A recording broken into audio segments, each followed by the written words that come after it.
কচু আলুর তরকারি করব। এটা কেটে ধুয়ে নিচ্ছি ভালো করে, জল বসিয়ে দিচ্ছি, এর মধ্যে সিদ্ধ করে নেব।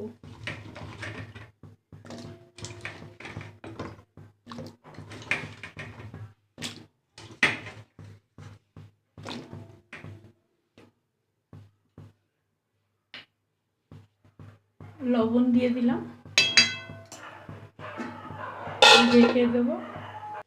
গাটি কচু আলু সিদ্ধ করে নিলাম।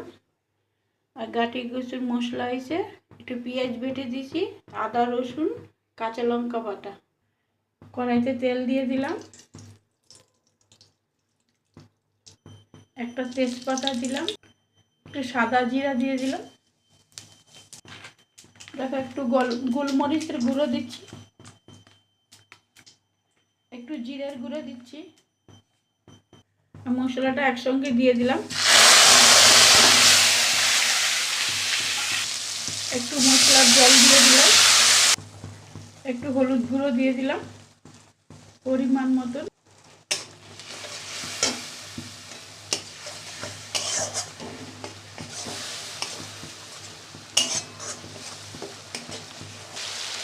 টমেটো দিয়ে দিলাম একটা।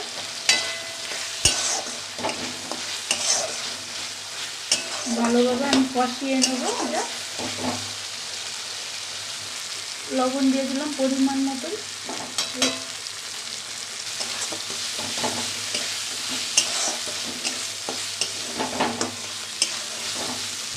মশলার কাঁচা গন্ধটা চলে গেছে, তেল ছেড়ে দিতে দেখো।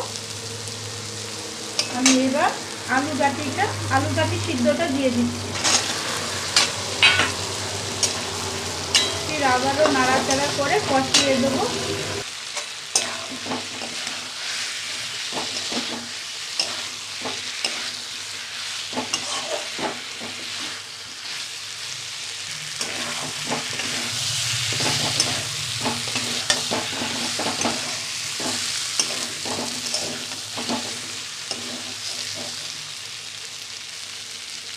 আলু গাটিটা কিন্তু আমার কষানো হয়ে গেছে। আমি এবার জল দিয়ে দিলাম।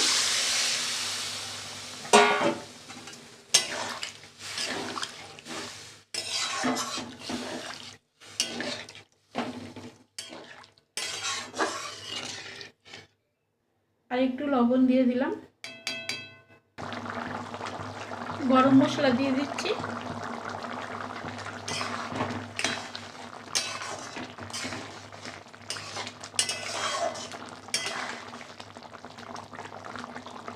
একটুখানি চিনি দিয়ে দিচ্ছি।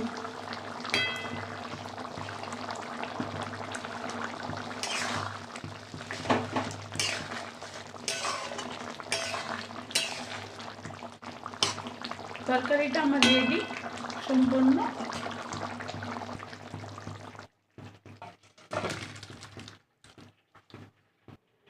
তরকারিটা কিন্তু আমি হালকা উপকরণ দিয়ে করি, বেশি তেল মশলা খাই না, যার জন্য আমি তেলটা কমই দিই। কিছু মনে করবেন না, এরকম করে দেখবেন, ভালো লাগবে খেতে, আর শরীরের জন্যও ভালো এরকম হালকা সব কিছু দিলে। তরকারিটা আমার রেডি, ভাত বা রুটির সাথে খাবেন, ভালো লাগবে।